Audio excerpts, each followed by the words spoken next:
বাবা, এই আমার বান্ধবী দীপা। দীপা আমার বাবা। ওয়ালাইকুম আসসালাম। কিন্তু মা, ও কি জন্য আসছে? বাবা আসলে হয়েছে কি, ও তো বাড়িতে ওর মা বাবার সাথে থাকে, কিন্তু হঠাৎ করে ওর মা বাবা একটা জরুরি কাজে গ্রামে গেছে। বেচারি বাসায় একা একা থাকতে না ভয় পাচ্ছিল। এই জন্য আমি ওকে ফোন করে বলেছি আমাদের বাসায় চলে আয়।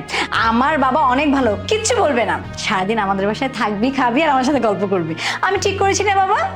হ্যাঁ মা, তুই এটা খুব ভালো কাজ করছস।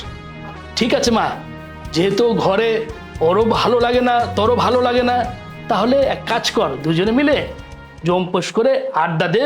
আর ও যেহেতু আমাদের মেহমান, ওকে ভালো মন্দ রান্না করে খাওয়ার ব্যবস্থা করো। ঠিক আছে বাবা।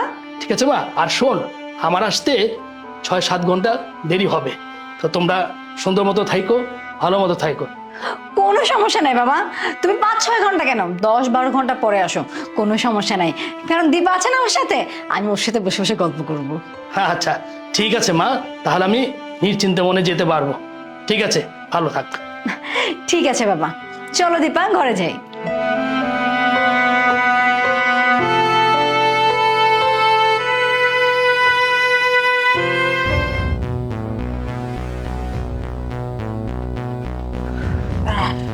কি ব্যাপার, তুমি এখানে বোরকা পরে আসছো কেন? খোলো।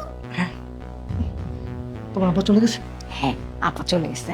এখন আপা বিশ্বাস করছে যে তুমি আমার বান্ধবী, সেটা বিশ্বাস করে চলে গেছে। আগামী 6 ঘন্টার জন্য আমরা পুরো নিরাপদ।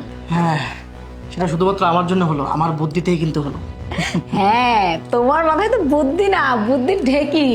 আরে হ্যাঁ, এগুলো শিখেছি তো সিনেমা দেখে দেখে। আরে শাকিব খানের সিনেমা দেখে। হ্যাঁ, একদিন দেখি যে অপু বিশ্বাসের সঙ্গে বোরকা পরে দেখতে চাচ্ছে।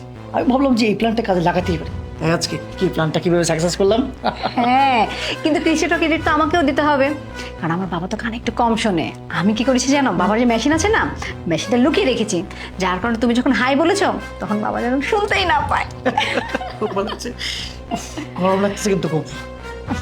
হ্যাঁ, তুমি এক কাজ করো, বোরকা খুলে বসো, আমি তোমার জন্য ঠান্ডা ঠান্ডা একটা শরবত বানিয়ে নিয়ে আসি। তারপরে আমরা একদম সময় কাটাবো। কোথায় যাচ্ছ? হ্যাঁ, শরবত?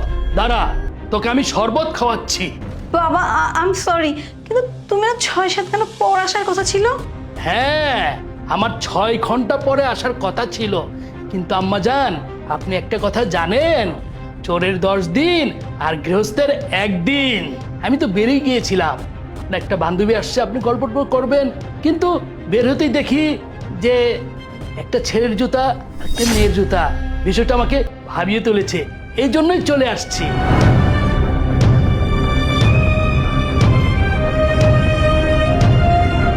বিষয়টা কি?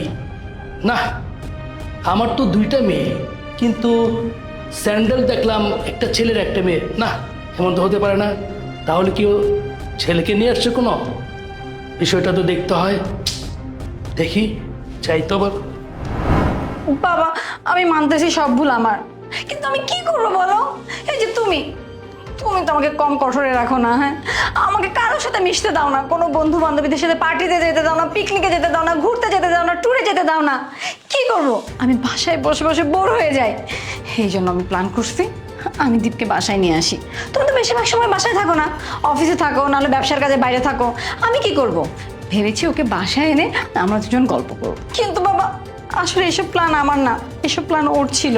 আমি শুধু ও যেটা বলেছে আমি সেটাই করেছি। হ্যাঁ, প্ল্যান করেছো না?